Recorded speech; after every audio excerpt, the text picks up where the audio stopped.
he didn't. Yeah. But I don't know. I guess he has talked about doing a miniseries spinoff of Django. Really? Because somebody asked him about, I don't know. Somebody was like, "Will we ever revisit? Will you do a sequel?" Because he doesn't really do sequels. Yeah. He did Kill Bill Part 2, but that was really just because it was part of the same movie.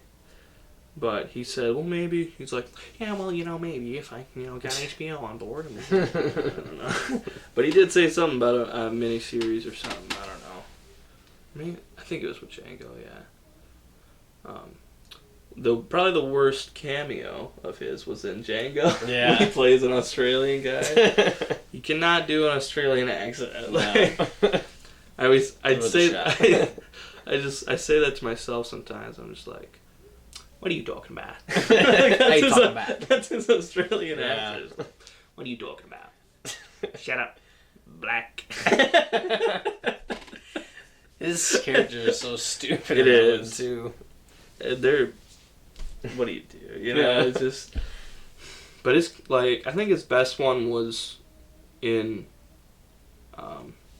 Either Reservoir Dogs or Pulp Fiction. Yeah. Pulp Fiction when he's Jimmy. I like his Pulp Fiction. That's really good. That's really funny. Does this look like a dead storage? Did you? No, I ain't seen no sign. I love when he goes on the rant about coffee. When he's like, I know my coffee's good. You think? Yeah, that's probably the best. Yeah. And then him as Mr. Brown, right, in Reservoir Dogs. I want to say when he's talking about Madonna, like a virgin, and is that the opening scene in that movie? Yeah, that's a great scene. It is. It's one of my favorites. Buscemi about the tip. Best. I always think of that. I know because I'm not a big tipper, and I always think he's like, they're like, all right, who didn't throw in? I don't tip. I don't tip. Like, what do you mean you don't tip? Let me tell you. Yeah, and he goes off about it. And then when he says, oh, this is another good segue.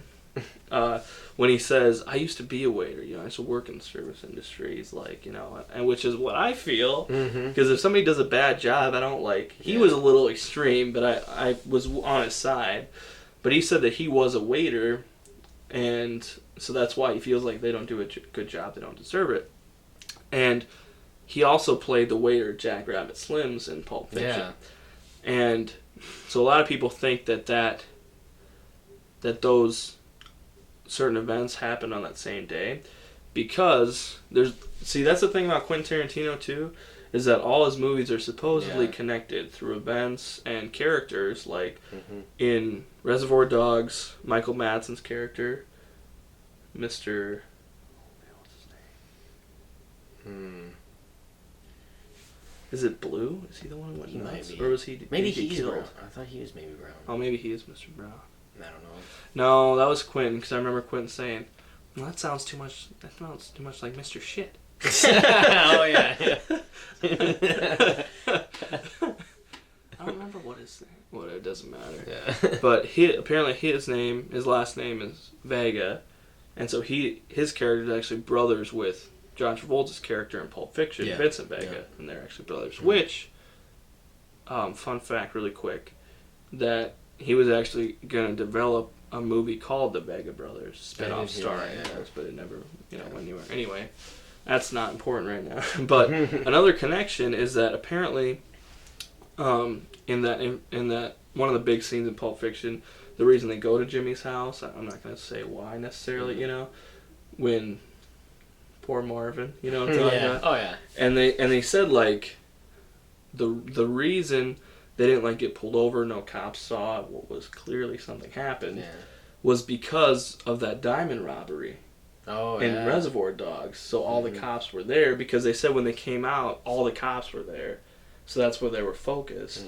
And the shootout and everything, so that's why there weren't a lot of cops around. I was like, wow, that's nuts, man. And there's a bunch of stuff like that. I don't know all of them, Oh, one of them is, okay, so then in True Romance, which he wrote, he didn't direct. Have you seen that? Pretty good.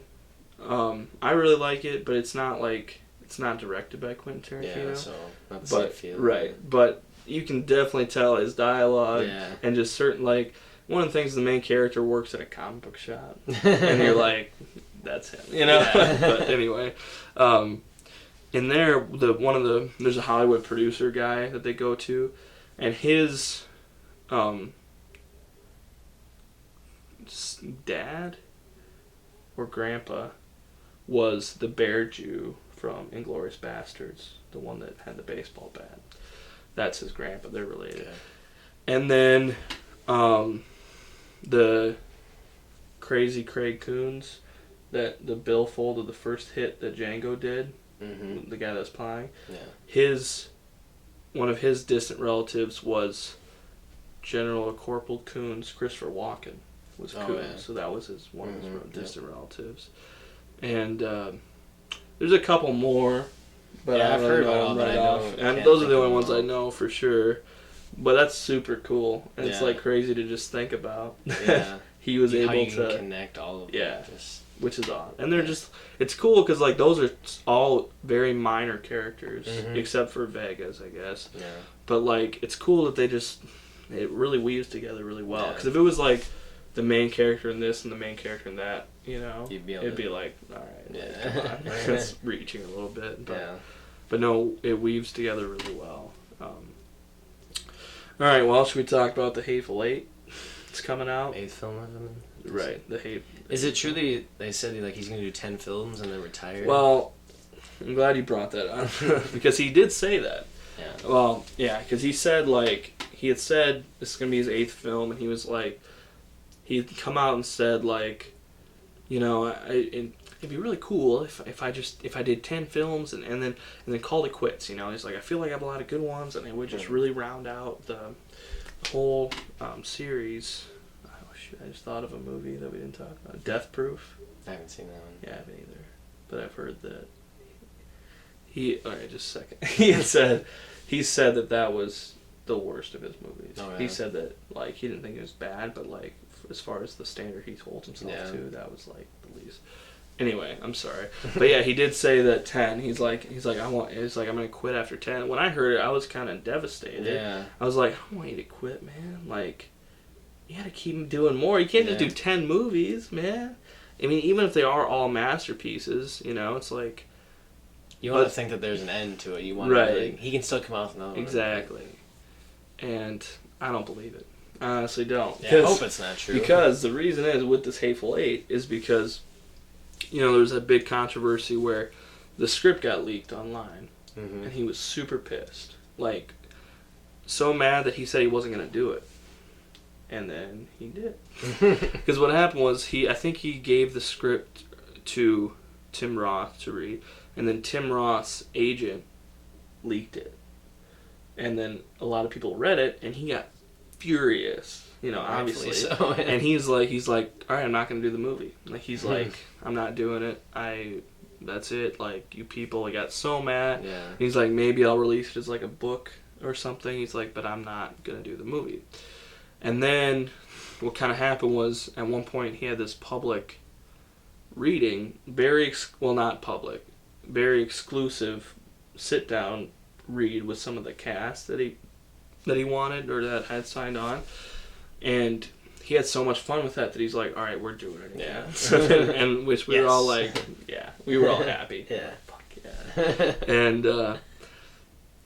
And yeah, so then it's been in production, and it didn't really have a release date until just recently, like just about a month ago. They finally said what the release date was. Technically, it's in December, but it won't be a wide release until January. The only reason they do that is so that they're eligible for award season. Yeah. So it'll come out in 17 theaters first across the nation. Yeah. And then it'll be wide release in January, which January and February are the dumping grounds for Hollywood.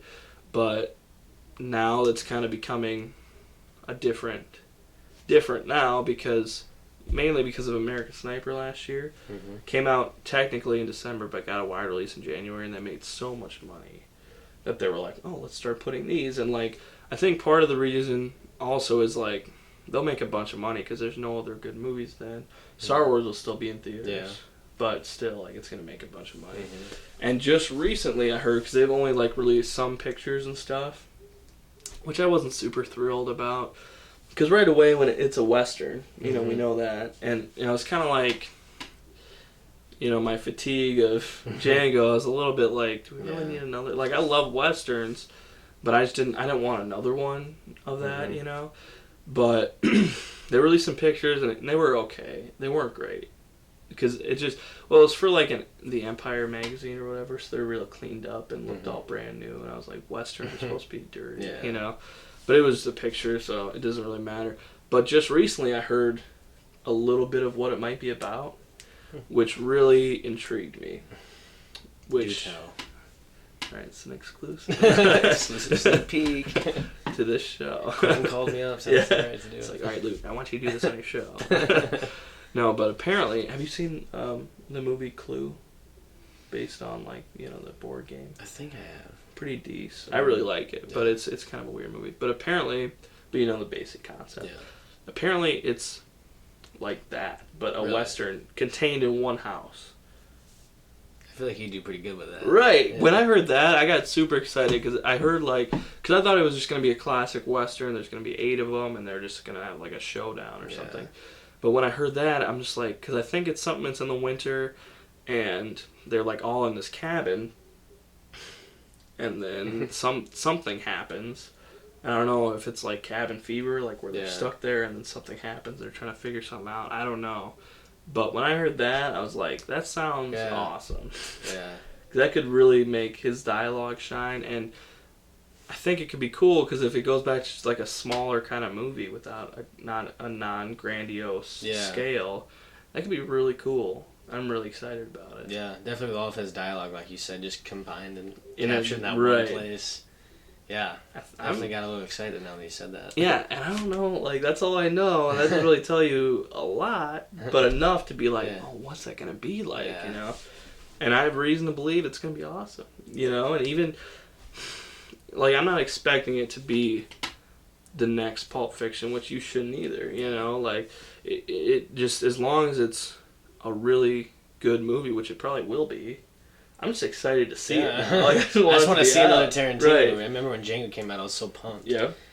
That's when I first started getting into it. Like, oh man, this guy is badass. I need to see this. And that's what, you know, and then and that's why movies are so great, because like it just, you know, one after the other, and like all of his influences, and but yeah, so I'm really really excited about it. And when the script leaked, I almost looked it up because there was a link, but I didn't, because I was like, I don't want to spoil it. I just want to experience it, you know, for myself.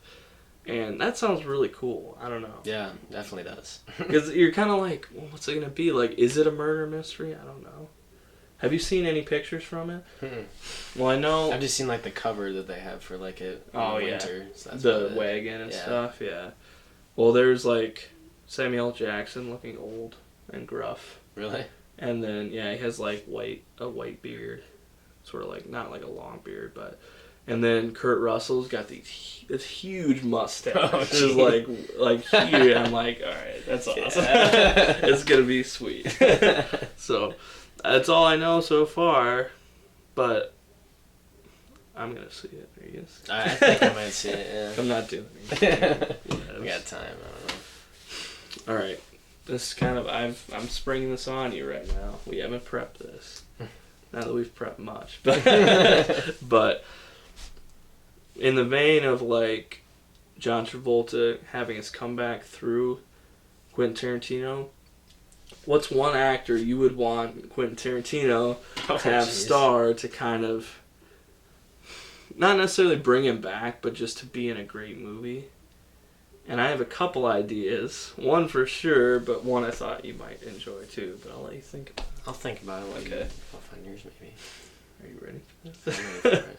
You probably could have guessed this, but my number one is... well, I'll say my number two first, and then I'll say it for number one. My number two, I think, would be Jim Carrey. I think that could be awesome. He could probably do something like that, yeah. Right. Because, I mean, it wouldn't have to be, you know, really funny and silly. I know you're a huge Jim Carrey fan. That's why I thought of it. But, like, his dramatic stuff is awesome. And, you know, Eternal Sunshine of the Spotless Mind, that's in my top 10 favorite films of all time. It's wonderful. And it wouldn't have to be like, it wouldn't have to be those two like polar opposites. It doesn't have to be like super funny or super dramatic. But if you could just have like, I just think of like Kick-Ass 2, that movie. Oh. His character in that, something like that. That's like funny but like badass, you know. When I like, that's just what I think. When I heard he was in that movie, I was like, oh man, they needed more of him. Like they just, his character was great. It was, and it's like that's a really good segue too. That was like the big daddy, you know, from the first one. That's what his role was in the second. But it should have done more, which is a good segue because my number one pick is Nicolas Cage. I knew you were going to say exactly, man. You know me, and they know me, my background. I love Nicolas Cage, and I'm trying to put him in everything, but just think about it. I mean, Nicolas Cage, he's an Oscar-winning actor. You know, I mean, he does so many weird movies, like so many really bad ones because he's like broke. But then every once in a while he'll come out with this really small indie movie, and then you'll say, "Wow, like that's Nicolas Cage. Like he can act." And just think about him. Just like he's so over the top in a Quentin Tarantino movie. Like give him a gun and just let him just like like. Can you imagine that? That would be pretty. Crazy. That would be amazing. I like that. Like I said before in one of my previous videos that I want him to be in Star Wars or John Wick. This above all that. Like I love Star Wars, but to put him in a Quentin Tarantino movie, that would be like, he'd be A-list again. I guarantee it. And everyone would love it. Because like when he just showed up in Kick-Ass, everyone loved him. Even though people like hate Nicolas Cage for some reason, they were like, that was the best part. And he was great. And he's just a weird dude. Like I think Quentin would. I think that would be great. I think that would be really great. So, do you have one? I was trying to think of one. I thought it'd be cool, like in Jackie Brown, that De Niro was in that, and it wasn't like a huge part, but he was in it. I would like to see him like kind of more of like a main, like even like more main character, just because he's a great actor. I love watching him. One of the best for sure. So I'd almost like to see that, and then I was just thinking, in American Psycho, Christian Bale was pretty crazy. I almost think that he could maybe be one of those with that. That's really interesting. Like kind of with that Nicolas Cage, not like the same level, but like definitely he could. Wow, that's a good one. Because he's definitely one of the best. He's very versatile. I'd say that. And he's like probably like Christian Bale. We're kind of getting a little off here. Like I think Christian Bale to me is like, he and Leo are probably like the two best working actors that do a lot of stuff, you know? I mean, you could say Daniel Day-Lewis is probably the best. You can't really argue with that. But the thing that's different about them is that Christian Bale is a chameleon. I mean, he disappears into his roles. You don't see Christian Bale, you know, which is really hard to do when you're a famous actor and one of the best. Like when Leo plays a role, you're like, wow, that's great, but it's always Leo. You know it's Leo. You know, obviously Tom Cruise is Tom Cruise. He's a movie star, you know. But like Christian Bale just like transforms, which is, so that would be really cool. Wow, that was a really good answer. Thank you. I need you on more. Thank you.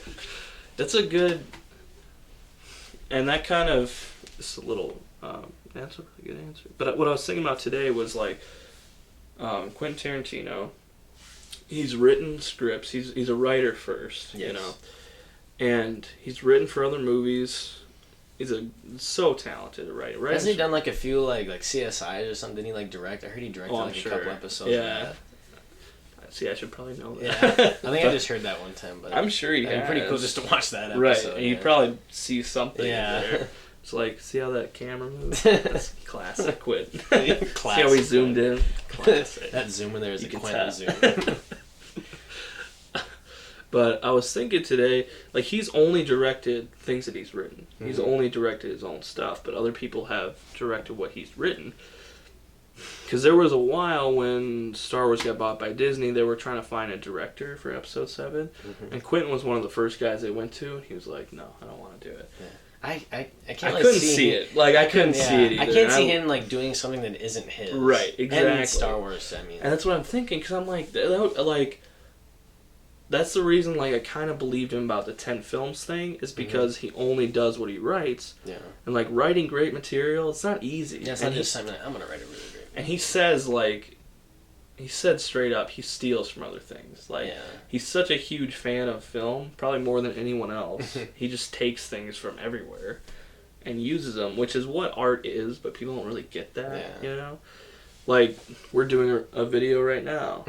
I do it because I liked watching other people's videos, you know? It's like, am I stealing, you know? It's just, whatever. It's stupid, but that's why for a minute I kind of believed him about the 10 films, but I really don't. But I would like to see him direct something that he didn't write, because I think that would challenge him. Because, like, you know when he's writing, he sees exactly what it's going to be in his head when he's like this. But then just, like, I can just imagine him just reading something, you know, just like, even just like a classic novel that's never been, like, adapted, you know? Like, I've always wanted to see a Dante's Inferno movie. Because I think that could be cool. Like, it's very cinematic, a guy going through hell to get his wife back. Like, that's cool. Like, that, I mean, that just sounds like a movie. I should, you know? And I'm sure he's read it, you know? It's called The Divine Comedy. It's part of the Divine Comedy. And, like, it's got an awesome name, Dante's Inferno. You just call it that. But I'm just like, if he did something like that's such, or, like, that comes to mind, and, like, The Odyssey, you know, maybe the greatest tale ever written. Something so huge that people are like, how do you even do that? I'm like, get Quentin. He can do it. Because The Odyssey is, like, such a crazy story, and so is Dante's Inferno, but I'm like, I think he could bring a lot to that. I don't know if he would. It'd be a challenge for him. It would. Definitely. And that's why I think it'd be cool, because, like, that's what I'm saying, because, like, when he's writing, you gotta know, like, he probably scraps more things than he keeps, because he's probably like, oh, that doesn't work, I'm not doing it, you know? But, like, and, you know, when he's writing, he's like, all right, I can do this angle, or I can think of this, or this is how I want to play this, you know? And so it's easier for him to direct when he's writing it, you know? But then when it's something else, I'd like to see him take on. I don't know if he will. It'd probably be pretty tough, but I think it would be really, really cool. I agree. I know it's kind of a weird thing, but I still don't believe him about the... I don't want to believe him. No, yeah, exactly. Selfishly, I don't believe him. But, well, I think that went pretty well. Yeah. I think that's all we gotta say, man. Quentin Tarantino, obviously one of the best of all time. Definitely see his movies. How would you, to end it, how would you say, how would you watch Quentin Tarantino's movies in order? What would you... How would I watch them? Oh, jeez. Well, I would probably start off with a really, like, I don't know if I want to start off with a really good one or one that's not as good in building up, but you definitely can't go wrong with just watching Pulp Fiction. That's the one out of all of them that you absolutely need to see is Pulp Fiction. Out of all of his movies, that's the most important. But do you start with that? That's what I was just thinking. I don't know. What was the first one you saw? The first one I saw, I think when I was a kid, I watched, like, From Dusk Till Dawn, but I didn't know Quentin Tarantino. Right. I just watched it. But then I think I watched Pulp Fiction for my first one. I'm definitely not mad about it. Right, it got you into it. Yeah. See, I think my first one I watched was Reservoir Dogs, but I didn't know it was Quentin Tarantino. Yeah. I just watched it. I thought, wow, that's a really good movie. Like, that's really cool. And then later on, and then I think it was probably, it had to be Pulp Fiction next. Because I think that's when I started getting into movies, and then I was like, kept hearing about, what's this Pulp Fiction, and then, like, watched it. And then later on realized that Reservoir Dogs was also, he made that before, and I was like, oh, okay, you know, obviously. I don't know, if it was, like, if somebody came up to me and said, which ones should I watch first?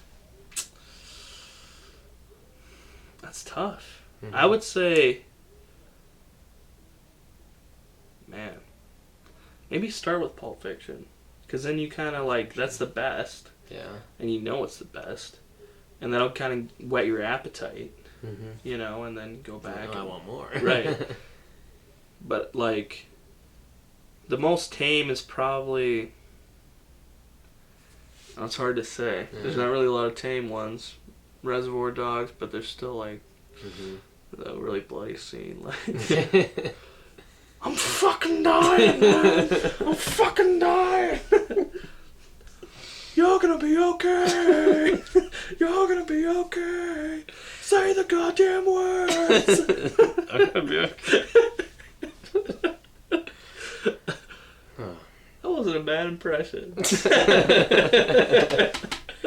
didn't know I could do that. Impressions. They're always fun. Yeah. They're always good to end a video. Well, I had a good time today. Cole, thanks a lot for coming on. I really appreciate it.